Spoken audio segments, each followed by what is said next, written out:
And it says, if you only carry one thing throughout your entire life, let it be hope. Let it be hope that better things are always ahead. Let it be hope that you can get through even the toughest of times. Let it be hope that you are stronger than any challenge that comes your way. Let it be hope that you are exactly where you are meant to be right now, and that you are on the path to where you are meant to be. Because during these times, hope will be the very thing that carries you through. But so is love.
He's no mighty whitey, but he's pretty good.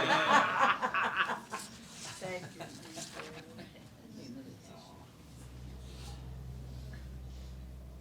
And on that note, we welcome all our friends in St. Thomas and beyond who I know are watching with smiles this morning.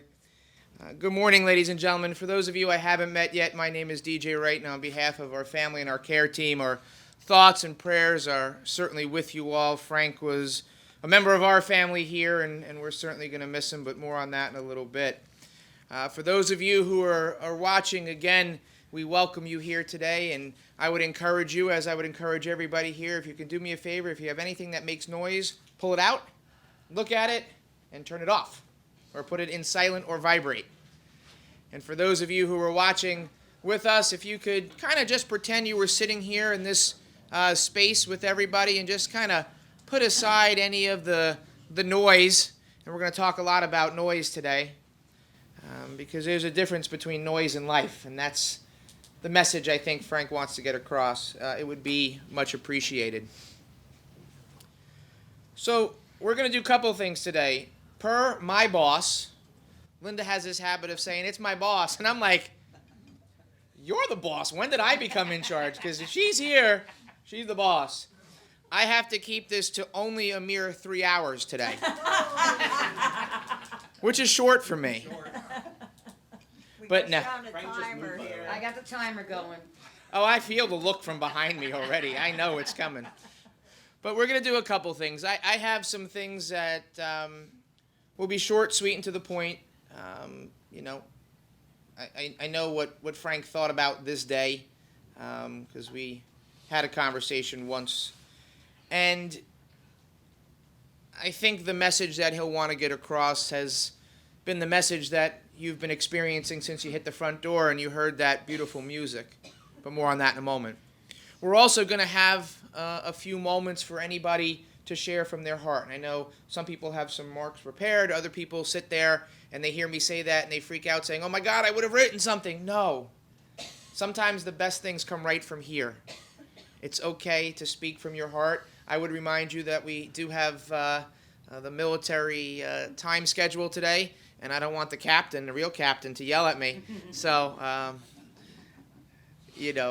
just be mindful when you do come to speak that if you could keep it to a moment or two, that would be appreciated. Because following our burial at Washington's Crossing National Cemetery, which I will explain where we're going and how we're doing it, Linda and the family has asked me to extend an invitation for all of you to return with them to Alfresco's right back here in Flemington. Most of you know it's located in the shops of Flemington for a time of fellowship and refreshments where we can loosen the ties and continue to tell all those wonderful stories and share those happy memories. So know that you're all welcome and encouraged. I know sometimes people think, oh, it's just the immediate family and they need their time. No, you're all their family and they want you all to be a part of it. So if you can't go to the cemetery but can join them a little bit later, that's okay too. All right, so please know that your presence is welcomed and appreciated. I want to start with, and again, so Linda knows all my tricks, right? So I actually had to think hard about this one. Yay! But I'm going to use one or two Old Faithfuls because they're Old Faithfuls for a reason. And I want to talk about and start with something that I've only found in the last couple weeks. But it's a talk by the poet Rumi, and it says, and it's like a bunch of quotes, and it says, it's having a conversation. He said, I said, what about my eyes? He said, keep them on the road. I said, what about my passion? He said, keep it burning. I said, what about my heart? He said, tell me what you hold inside. I said, pain and sorrow. He said, stay with it. The wound is the place where the light enters you. If we didn't acknowledge that the last several years were tough, we're fooling everybody. Because the Frank I knew was about as real as it came, and he told it the way it is, even if he was wrong. He was right. Where's that saying? Oh, we're going to get to that. Hold on, we're getting to that. But the thing that amazed me, that even through his pain, even through his crankiness, even through his suffering, he knew he was loved. He knew he was cared for. And we always push the ones we love the most, sometimes the hardest. And God knows he pushed Linda. But God knows she pushed back. And the two of them, despite the physical pain, managed to continue to write their love story. A love story that doesn't end because we bury Frank's physical body today. Pages turned. But where you think that wound is, remember, that's where the light comes in the most. That's where, if we embrace the hard stuff in life, instead of just trying to push it under the carpet, the sooner we can get past that it's not hard anymore and it's the best stuff. And God knows Frank had a lot of amazing stuff. So remember, if you're hurting, don't run from it. Embrace it and let the light come in. So I usually base my little homilies on things that when you come in you start to see. And the first thing you saw was island life, where every sunrise is a promise and every sunset is a celebration. As I was thinking about what to talk about today and getting the point across, I thought a lot about us Americans and when we go on vacation to the islands. And we see the cute little tour guides at the boat waving us forward. Really Linda was one of them. Although they did not meet there, mind you. Nope. But we all go on vacation and we see the island life, right? And we talk about, wow, I'm going to make some changes when I go back. I'm going to put the phone down a little bit more. I'm going to relax and make it 5 o'clock somewhere every day.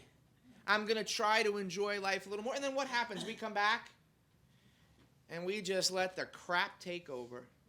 We let the noise, which all it is noise, come into our lives. But Frank and Linda, they managed to live. They managed to make that island life and that attitude of living and appreciating life part of their reality. And the thing about the two of them, as I've heard all of you say, they brought it to all of you and infused that into you.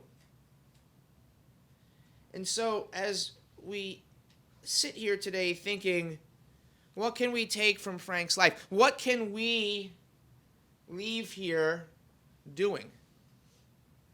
The answer, my friends, is simple. It's appreciating one another a little more.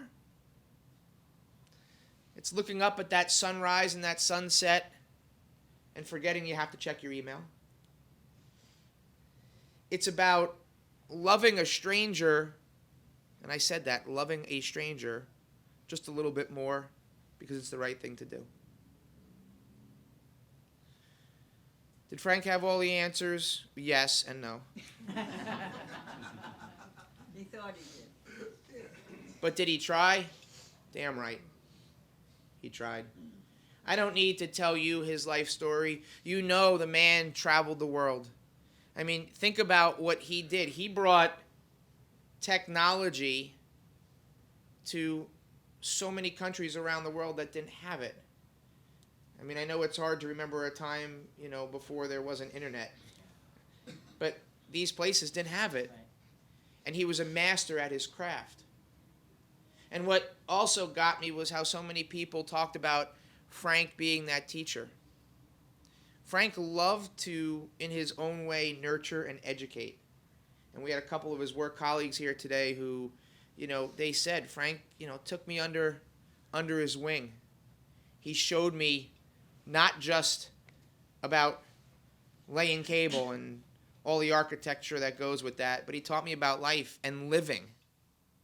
Because that island life carried through to all that he did. With so much noise in the world, and not the good noise like you just heard, it's so easy for us to forget what matters. We call Linda around here our chief hugger. I mean, that's what she does. She hugs every person that comes through the front door. But that's because she knows, Frank knew, that's what matters. Doesn't matter how nice we make it, how cool it is. At the end of the day, the relationships are what matter.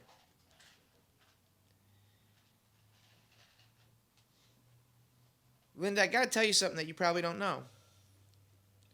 And I had to think about where it was, because I get a lot of tickets to a lot of things because we donate. My parents always instilled in me philanthropy, and I try to give a lot back to this community. And I get tickets to all these dinners and shows and all this stuff, and I usually try to have our team go because I can't be to everything. But we were there one night, and we were at the Y for a comedy night outside under a tent.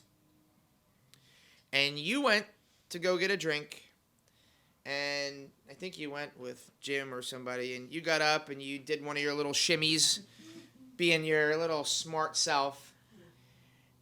And you and Frank had been a little back and forth that night with each other, let's put it that way. And he leaned over to me and he said, "You know, DJ, I got a real good one there. I hope she knows it." And I said, "Well, why the hell don't you tell her?" And that's pretty much what it was.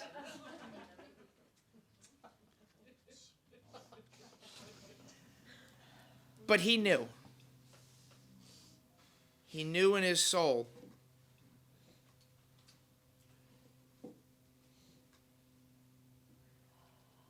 And he said, "When I go," and my comment was, "Well, what makes you think you're going to go first?" Because every guy says that. That's like a husband thing. And he said, I'm glad to know that she has so many people who love her. Because I do the best I can, but she deserves a lot of love." Out of his mouth. And I tell you that story because no matter what, at the end of the day, no matter how he was feeling, in the depths of his soul, he knew what really mattered. For you kids, I've heard about you over the years. It's so good to finally meet you. Dad's proud. Not was. Dad's proud. He talked about you. Did he wish sometimes time and space weren't what they were? Of course. But he understood. And again, he was proud. So if we want to honor Frank today, I don't need a book of stuff to read. I don't need 1,000 poems. All I got to do is tell you to take a chill pill, relax a little bit, and enjoy the simple things in life, because they really, at the end of the day, are the most important things. Paul, you want to come up and share? So as you come forward, I would just ask that you introduce yourself to everybody, let everybody know how you're related, etc., and come from your heart. Well, before I even start, I just want to say thank you for everyone for being here. I'm going to try to get through this. If you want to crack a joke in the middle of it, that's okay. You can do it. You can do it. I'll try my best. You'll do it. But I'm Paul. I'm Gus the mailman's baby.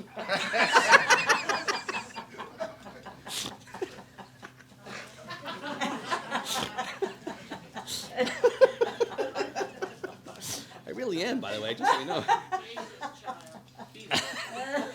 DJ, nothing will stay on this. Oh, all right. my God. Anyway, so I'm Paul. I'm the third boy. Patrick is unavailable. Peter and Mary Beth.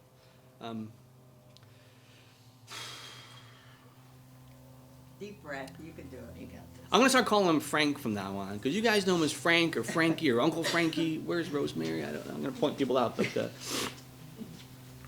he was my dad. And I wrote things down, so I'm going to try to say them and see what happens. But he was the lovable curmudgeon. Was he not? He was a lovable curmudgeon. I swear to Christ. What are you doing there? I'm coming to visit you, Dad. Holy shit. And God knows, and all you people know, he's been croaking for years. 35 fucking years he's been croaking. Oh, my God. Well, but now you're at peace, Dad. Now you have no pain. That's it. Yeah. You can walk just fine. Yeah. I got words. I wrote them down so I remember, right? He can drink rum and cokes again. Yeah.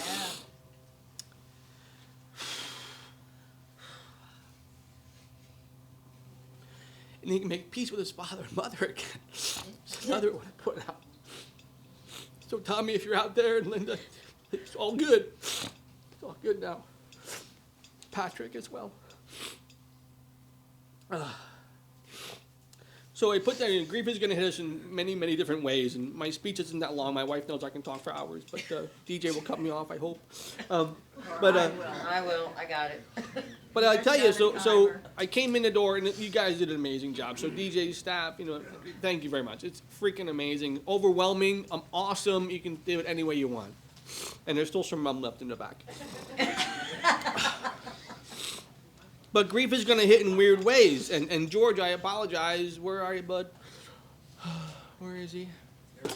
Oh, I had to walk away. I couldn't do it anymore. I said hi to George, and I don't know. You don't know who your father's best friend is, but you were pretty damn close if you weren't number one. So I looked at him, and I'm like, oh shit, I can't do this. And there's a point to that story as well. But anyway, all of us have those stories. We're here to share our stories, our suffering, our vulnerabilities. That's a couple things. That's from a funeral home director, by the way. And someone said that no words can ever cover it. Like, you can't say enough words to say goodbye or to say how much you appreciate him being alive and being in our lives. But words certainly do cover it. It's the only thing we have. We can hug all day long, which is awesome, but we only have our words. So, use them appropriately and use them to share the love he provided to all of us. And then the love that Linda, you provided all of us as well. My phone keeps going dark. All right. So now, I don't know where he is. I mean, he grew up Catholic, but I guess he's in heaven, right? So I think, I don't know who it was I was talking to, but, yes, he's on the zero turn up in heaven. Okay? Right. Yes, he's fixing all that stuff that broke in heaven. I mean, everything. I mean, he's looking at every switch. He's standing there. I swear to God, he's standing there. Yeah. No. And the next thing you know, he didn't say anything else, and it's fixed, right? So it's done. Well, that's what he's doing up there. But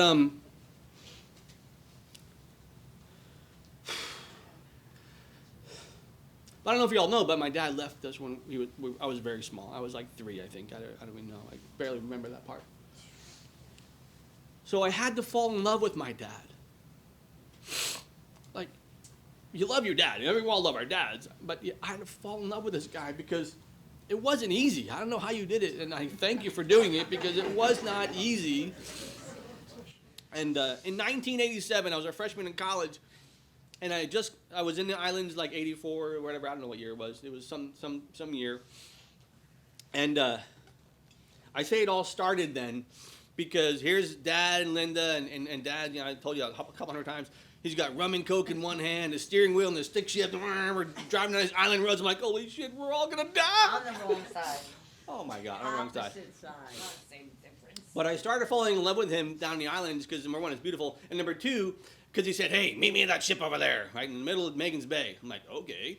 So it was you and me, but I don't know if you remember this or not, but Linda was there already. So we swam out to this yacht, boat, whatever it was, in the middle of Megan's Bay. You get up the ladder, and here's me, a spry 13 years old, and I get on deck, and there's topless women. I'm like, yeah! Thanks, Dad! Anyway. They didn't mind. Anyway. So, that's the kind of thing. I mean, I really had to, I can't even get my phone up anymore. That's okay. Yeah, I really Just had. talk Yeah, from the heart. yeah. Talk from the heart. Yeah. So in 1987, I was a freshman in college, and I wrote a poem. And I can't find it, but the poem was entitled, "The Man I Never Knew." Because, when you grow up without your dad, Uncle Mark was my dad, for lack of a better word, alcoholic, but that's okay, it doesn't matter. But Uncle Mark was my father figure for the longest time, and he died many, many years ago. So I wrote his poem to my dad, right? But, I thought about this, and I'm like, okay, since I wrote that poem in 1987, I've gotten to know him very, very well, and thanks to Linda as well. I mean, I don't know everything, obviously. I don't want to know everything. But it happened. I formed that relationship no matter how hard he tried not to form it. I formed that relationship. And that's what I did. And that wasn't easy. Because I have words for him as well, but that's okay. But I'm a better person because of him. And is Rich still here? Where's Rich? So Rich was one of the guys that worked with him. Is Lyle here then? Lyle, anyway, okay, Lyle, yeah. So Rich came over. You didn't know Rich from Adam, did you? Yeah. So Rich comes over and goes, "Oh man, I worked with Frank, and he taught me freaking everything. He said, I'm the idiot and you're the educated idiot." So I'm like, that's my dad. That's exactly him. That's him right there. Anyway, so I'll wrap it up and I'll just say, there's a ripple effect that we all have. We don't know where it's going. We don't know what it is. He had a huge ripple effect, no matter what he thought or not. He had a huge ripple effect across the world. And DJ is absolutely correct. If you have internet as you're traveling, you can thank him. I mean, maybe not Europe, but Europe. Yeah. Anyway, you can thank him for doing that. But take the ripple effect and run with it. Don't be afraid to run with it. It's fine. It's okay to tell people you love them. It's okay to have relationships. It's okay to do those things. Yeah. And it's okay to yell at them every now and again as well. So I did that. The last time was very funny. But that's a different story anyway. So, but that ripple effect, just let that roll with you. Just let it go. It's okay. Live with it. Embrace it.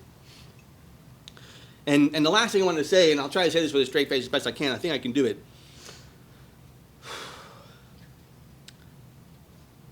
But Christian, the steel drummer, is at MU2 in the Navy, by the way, just so you know. So there's a Navy connection with the steel drummer, the Panman.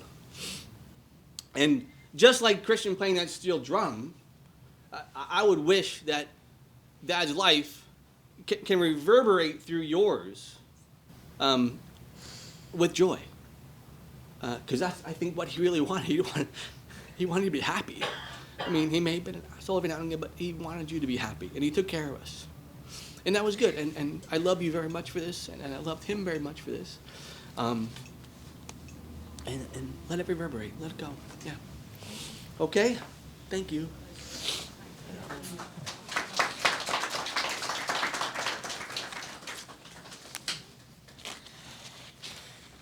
And ask him about the 6 or 8 signs that he sent to us. Yeah, thanks. My car window. Richard Dawkins wrote, "Islands are natural workshops of evolution." And I think you, as a 13-year-old boy, experienced that evolution. There's a picture. Well, your father actually once told me, he said, DJ, you do a lot of stuff around the funeral home, but I don't know if some of the pictures can be used. And he mentioned that there were a few of Linda exactly. So, it's an island life, Linda. I know. I enjoy it. Thank you for that. Who else would like to come forward now and share?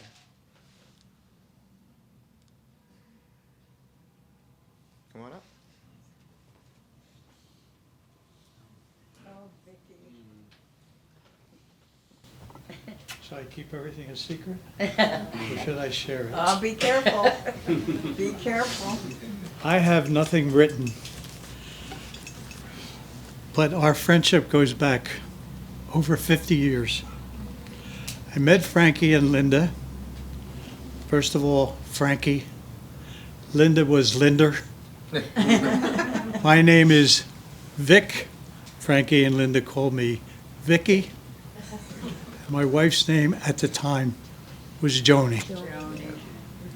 That's the way we referred to each other. That's the way Frankie hollered at me. Vicky, damn it, pull the anchor. We met in St. Thomas. Was our first trip there. It was beautiful. We met Frankie and Linda. They said, why don't you come back next year and stay with us? If my memory is correct, we spent 22 months of January in their house in St. Thomas. I never knew what Frankie did for a living. He never talked about it. He never bragged about it. Every morning I'd see him get up and go to work about a couple hundred yards from the house, do his job, come back, and then we would go out on the boat and do different things. Frankie is a trip. He still is. He will always be. Linda and Frankie were with me and my wife when she passed away. We were there when you got married. We couldn't go to St. Thomas that year, Right. so I said, "Where would you like to meet?" They said, "Mexico, Cozumel." We went to Cozumel. My wife had a massive heart attack and passed away. They were with me. They were with her when she passed.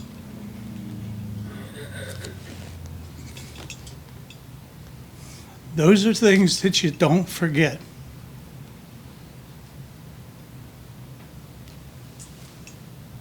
Frankie knows how we felt about him. Frankie, you're a pain in the ass. And he didn't think anything of it. Right. And he probably still doesn't. We love you, Frankie. Thank We you. love you, Linda. Thank you so much.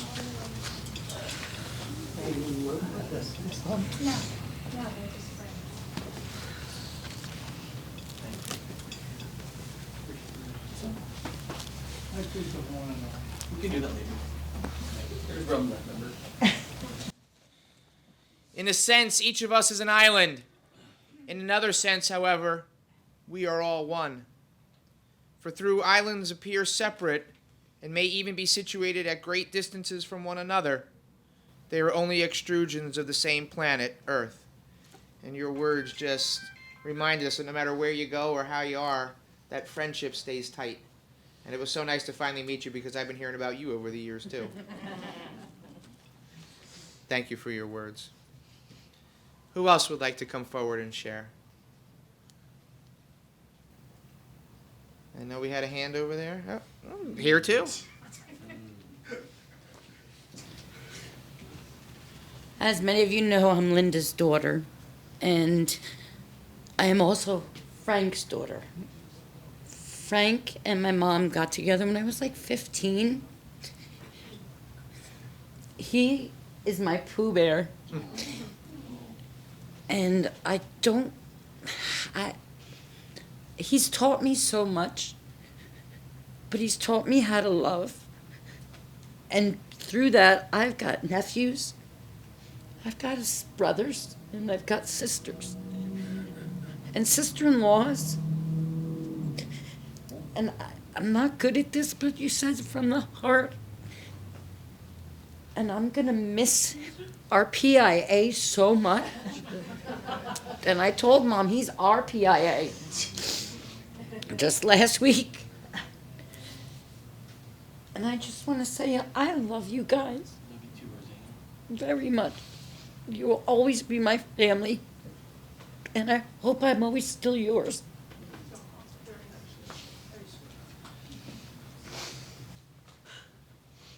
Thank you, Roseanne.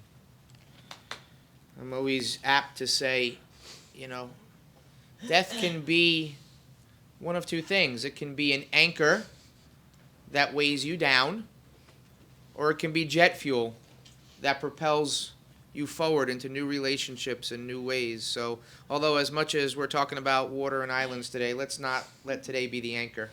Let today be the jet fuel. Who else would like to share? We have time for maybe one or two more. No? It's hard to get up. Up. The boss has spoken. You have to come for the microphone, my love. I'm short and sweet. Thank you, everybody, for being here. Everybody that worked with us and loves us, all our family. And we had a hell of a ride. Yeah. Yep. Absolutely.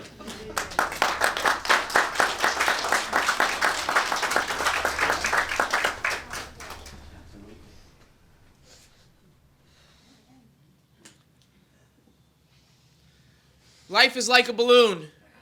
You must fill it with the breath of purpose and tie it to the strings of your dreams.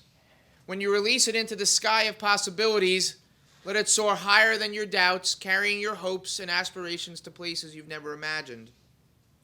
Who would have ever thought that your old man would be walking up Fifth Avenue carrying balloons?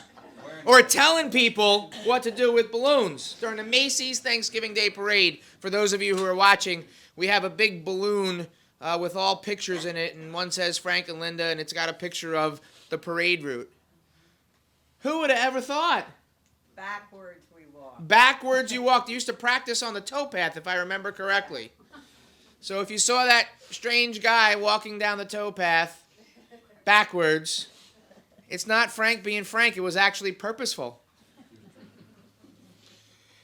But I bring that up because I wanted to bring our time with something that you've heard me say before, Linda, but it's something I try to live by, and it really is something that when Frank and I had that little talk about death and what I thought and if there was a heaven and whatnot, this is really what came out of it. And I was a little shocked that, because this was early on, so I knew Frank, but I didn't know Frank. I got Linda's perspective, which is always, the wife's perspective is always different than everybody else's. But it really, as I listened to him tell me about his life, I mean, I'm sitting back and I'm like, wow, this guy who's got the knee pain and the back pain, and he's traveled the world. He's had a hell of a time doing it. He's had a lot of fun. He's made a lot of friendships. And every day, despite maybe some of the curmudgeon-y stuff, he still pushed himself and had hope that there would be a brighter tomorrow in one way, shape, or form. And this is something that I keep on my desk, and it's a quote by Nikki Banas. It's entitled Hope. And I thought it really was the way to kind of bring our time as we go back out into the world to live without that physical presence that we're going to miss, but that we desperately need to keep a part of and to put out into the world. And it says, if you only carry one thing throughout your entire life, let it be hope. Let it be hope that better things are always ahead. Let it be hope that you can get through even the toughest of times. Let it be hope that you are stronger than any challenge that comes your way. Let it be hope that you are exactly where you are meant to be right now, and that you are on the path to where you are meant to be. Because during these times, hope will be the very thing that carries you through. And I'm going to add one more line to that. Hope is the very thing that carries you through, but so is love. May the blessed sunlight shine on you, Frank, like a great peat fire, so that strangers and friends may come and warm themselves at it. And may light shine out of the two eyes of you, like a candle set in the window of a house, bidding the wanderer come in out of the storm. And may the blessing of the rain be on you, Frank. May it beat upon your spirit and wash it fair and clean, and leave there a shining pool where the blue of heaven shines, and sometimes a star. And may the blessing of the earth be on you always, soft under your feet as you pass along the roads, soft under you as you lie out on it, tired at the end of day. And Frank, may it rest easy over you when at last you lie out under it. May it rest so lightly over you that your soul may be out from under it quickly, up and off, on its way to heaven. Let us all say, Amen. Amen.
President of the United States, a grateful nation, and a very, very proud Navy, we present to you this national ensign in honor of your loved ones' honorable and faithful service to our great country. Our condolences to you.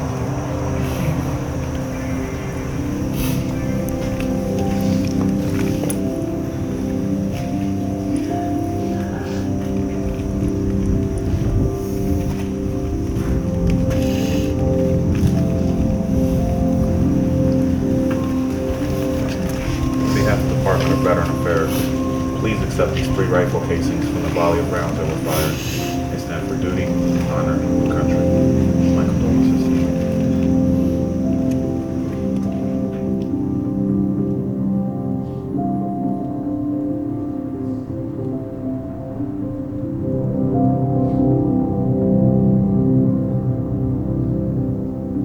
That's why we give out the tissues, because if you don't have a tear at that point. And it's worthwhile to point out that when you visit here at Washington's Crossing and you see people cutting the lawn or bringing families up, go say thank you to them, because just about all of them are veterans that have served our country. Most people don't know that about this place. Before we go any further, and we have our committal words, I just want to stop for a moment, and this is something else that Linda knows I do at every funeral because it's important. Too often, when you go to a cemetery and you see the flags waving around, people don't stop and realize what that really means. That means that that person and their family served our great country. But I know, because Frank and I have talked about this, that he would want us to stop right now and not to say a prayer for him, not to be thankful to him or to Linda or to the kids or anything for the service he did, but rather to stop right now and say a prayer for all those men and women around the world who are serving so that we can stand here in freedom and peace. As a funeral director, I've been privileged to travel all over the world. I have colleagues that I met through my presidency everywhere, and they can't have life celebrations without grenades and snipers, and that's real things that we take very much for granted in the United States. And the only reason that we can do what we've done today and that we do every day is because of the men and women of the armed services of the United States. So let's take a moment of silent prayer and grateful appreciation for all those who are currently serving around the world and their families as well.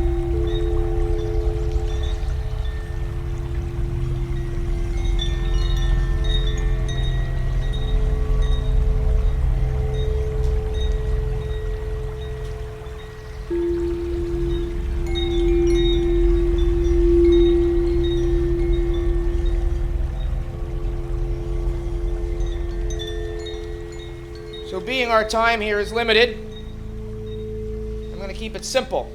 And yes, I promise simple. It's something that Linda, the first time she saw me put it up,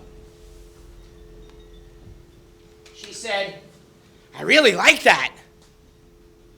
That's good." And it's what is on our back wall at the funeral home, and it's what she chose two portions for the prayer card, but I chose and put the whole thing on the back. I don't even know if you saw it yet. But it says everything about who Frank is. Not was, but is. And everything we've talked about today, and what I truly think this was written with him in mind. Now that I'm gone, remember me with smiles and laughter. And if you need to cry, cry with your brother or sister who walks in grief beside you. And when you need me, oh, Frank, he's telling me to cut it short. And when you need me, put your arms around anyone and give to them what you need to give to me. There are so many who need so much. I want to leave you something much better than words or sounds. Look for me in the people I've known and loved or helped in some special way. Let me live on in your heart as well as your mind. You can love me most by letting your love reach out to our loved ones, by embracing them and living in their love. Love does not die. People do. So when all that's left of me is love, give me away as best as you can. As you leave our funeral home, those of people who don't know me may think this sign is a little weird at a funeral home. But there's a sign that says, happiness not in another place but this place, not for another hour but this hour.